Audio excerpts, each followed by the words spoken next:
Bonjour et bienvenue à ce moment d'échange et de partage. Nous sommes aujourd'hui le 20 mai 2020. Nous le savons maintenant. Biya est mort et bien mort. Le régime de Paul Biya et la France sont en déroute. Ils continuent à nous faire croire que Paul Biya existe encore. Ils nous sortent une photo qui fait un discours à la télévision nationale pour l'occasion de cette fête de l'unité au Cameroun. Allez voir au Cameroun et dans les journaux internationaux comment le régime de Paul Biya et la France commentent cet événement. Oh mon peuple, oh mon pays, quel drame. Nous n'allons pas être coupables de cela. C'est justement la raison pour laquelle on en parle. Oui, la France et le régime de Paul Biya sont vaincus. Ils ne savent plus quoi faire. Ils sont en train d'aller droit dans le mur, comme ils l'ont toujours fait. Ils l'ont toujours fait ainsi parce qu'ils manquent de considération totale au peuple camerounais. Ils méprisent complètement le peuple camerounais. Nous avons vu ces derniers temps comment le régime de Paul Biya, depuis sa disparition, est en train de malmener le peuple. Avant de pouvoir commenter un tout petit peu ce discours de Paul Biya, à la veille de cette fête du 20 mai,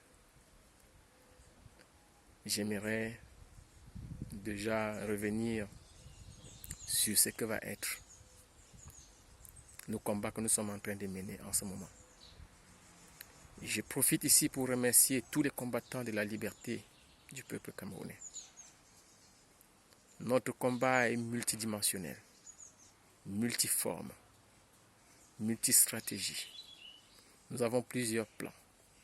Nous avons plusieurs moyens. Des moyens financiers, nous en avons. Des moyens de communication, nous en avons. Des moyens humains, nous en avons. Les moyens scientifiques, nous en avons. Nous ne rougissons plus par rapport à ce que nous disons. Nous ne demandons plus à qui que ce soit de nous faire le tempo. Nous savons même que nous n'avons pas besoin d'être unis en un seul bloc pour aller vers ce combat.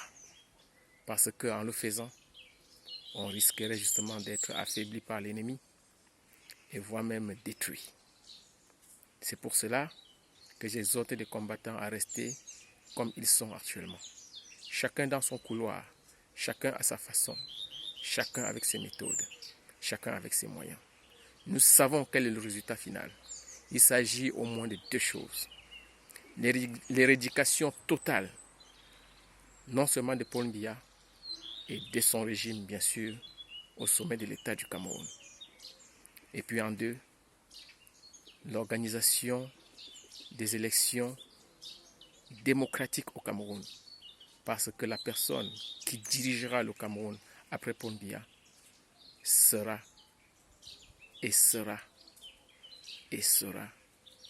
un Camerounais bien élu par son peuple. Je précise bien élu. Et je comprends bien que avant d'arriver à ces élections, il pourra avoir beaucoup de choses. La libération des prisonniers, la réforme du code pénal, la réforme des lois électorales, etc., etc. Je laisse cela, n'est-ce pas, à la compétence des spécialistes.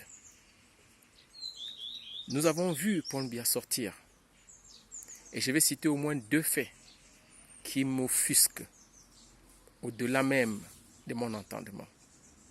Et pourtant, ce matin, je suis plutôt très content. Comment peut-on nous sortir un Paul Biya qui parle en images en oubliant son oreille droite? Regardez bien la vidéo. L'oreille droite de Paul Biya n'existe pas. Paul Biya est rajeuni d'au moins 5 ou 6 ans. Paul Biya a les cheveux qu'il n'en a plus aujourd'hui. Etc., etc.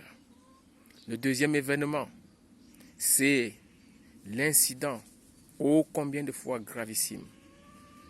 L'incident à la souveraineté, atteinte à la souveraineté du peuple camerounais par l'ambassadeur de France au Cameroun, M. Christophe Guilou, le 16 avril 2020. Paul Biya n'a pas évoqué cela. Et pourtant, nous savons bien que cet incident gravissime, c'était justement pour essayer d'éteindre la vacance de pouvoir qui a été soulevée en ce moment-là. Oui, Paul Biya, dans son discours, a l'air très lucide. Il évoque chronologiquement les événements qui sont passés pendant le Covid-19. Brillantissime, n'est-ce pas? Oui, tous ceux qui ont pensé à cela. Ils vont même jusqu'à essayer d'adresser, comment je peux dire, des critiques à l'endroit du ministre de l'administration territoriale, M. Atangandji. Celui-là même qui se comporte en tête brûlée et se croit avoir le droit de se dresser contre le professeur Maurice Kamto, le président élu du peuple camerounais en ce moment. Oui, Atangandji, vous avez vu, même dans le discours fabriqué par vous-même, vos proches vous reprochent par rapport à votre comportement vis-à-vis de Maurice Kamto. Il y a ces deux événements-là. Il y a encore un troisième que je ne manquerai pas de citer. Celui de ce chef de village du Sud qui dit « ça ne m'intéresse pas ». Le cadeau de Paul Biya. Ce sot, cette insulte à ce chef de village.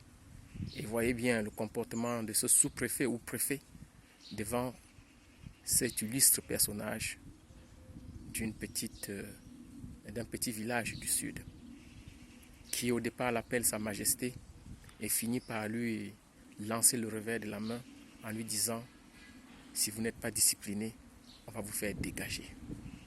Oui, voilà des choses qu'on aurait attendu que le président de la République puisse faire allusion dans son discours, parce que c'est gravissime. C'était un chef de village qui disait « je suis droit et je sais que ça ne va pas ». J'aurais voulu qu'on écoute ce que ce chef de village avait à dire, mais hélas. Et puis, il y a aussi d'autres choses très graves. Boko Haram au nord, atteinte à la sécurité de l'État du Cameroun. La guerre au Nozo, un génocide qui est en train de se perpétrer dans notre propre pays et qui tue bien plus que le coronavirus. Le président n'en évoque même pas, alors que c'est lui qui a commencé cette guerre avant de mourir.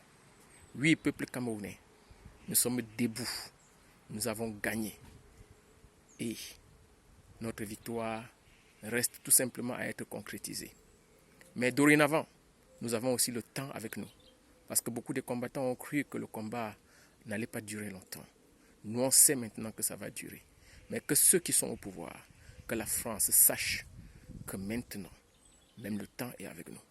J'ai fait beaucoup de directs ici où j'ai dit, si on parle de la France aujourd'hui, c'est nous. Il y en a beaucoup de Camerounais qui aujourd'hui peuvent se réclamer français. L'Angleterre, c'est aussi des Camerounais. L'Amérique même, c'est aussi des Camerounais. Tous ces Camerounais-là de la diaspora qui ne peuvent plus accepter qu'on bâillonne comme ça leur pays en 2020. Camerounais, vous vous êtes souvent posé beaucoup de questions par rapport à votre diaspora. Sachez-le. Les fils camerounais de la diaspora, les filles camerounaises de la diaspora sont les vôtres, sont votre fierté et ils se battent pour vous. Même ceux qui ne se sont pas encore levés pour se mettre en ligne, pour lutter dans ce combat, ils sont là pour faire des choses pour vous. Parce que, croyez-moi, on dit qu'ils sont 1 million, je ne crois pas. 2 millions, je ne crois pas. 3 millions, peut-être 4, peut-être 5. Avec les enfants. Et beaucoup même qui sont nés dans ces pays occidentaux. Et croyez-moi, ils aiment le Cameroun, comme vous aussi. Et ils seront là pour que le Cameroun change en bien pour tous les Camerounais. Ce n'est pas la France, ce n'est pas les États-Unis qui vont venir nous délivrer. Maintenant, c'est nous-mêmes. Oui, peuple camerounais du Cameroun, vous avez le droit maintenant de vous lever, de vous battre. Faites comme Sébastien et Bala. Rien ne va vous arriver. Tous ces gens qui prétendent être aux commandes, au pouvoir, ont peur. Ils ne savent plus quoi faire.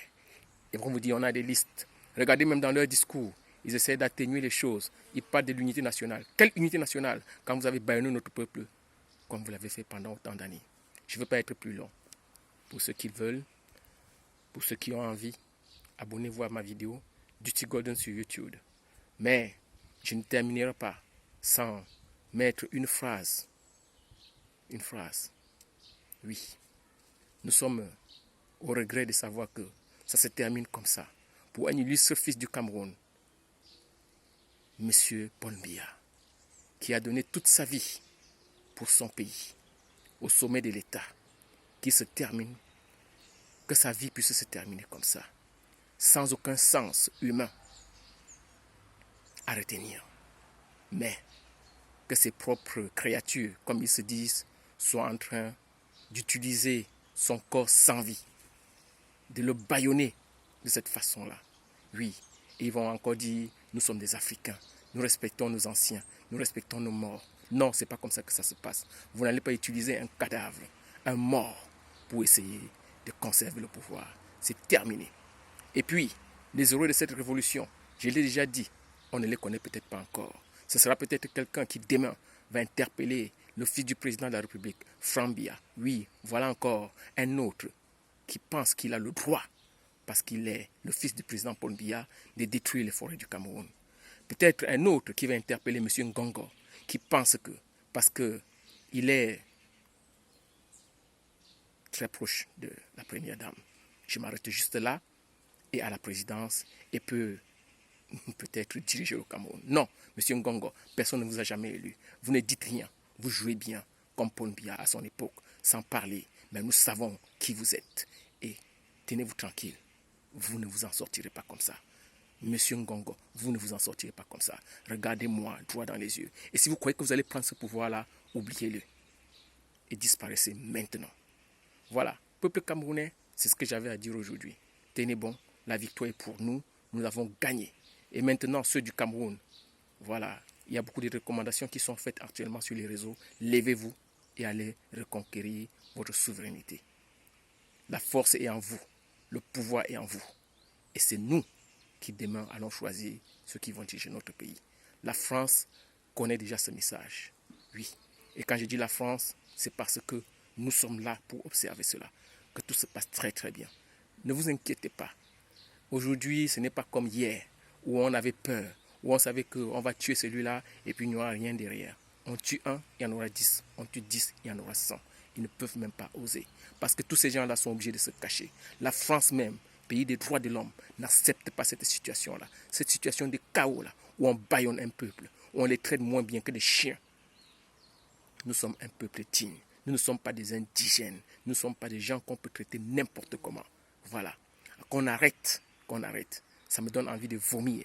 Savoir que quelqu'un est mort et qu'on est en train d'utiliser ces images pour faire ce qu'on est en train de faire au Cameroun. C'est une bonne leçon pour l'humanité. Ça permettra de délivrer le Cameroun et peut-être tout le peuple noir d'Afrique. France, vous savez quoi? Nous ne sommes pas des sauvages. Et cette histoire va nous revenir en face. L'histoire du Cameroun ne passera pas comme ça. Actuellement, il y a une pétition contre l'ambassadeur de France au Cameroun. 100 000 signatures, plus de 100 000 signatures déjà. Nous avons déposé le dossier devant les bureaux de M. Emmanuel Macron, président de la France. Président Emmanuel Macron, prenez vos décisions rapidement. Merci pour ce moment et à la prochaine.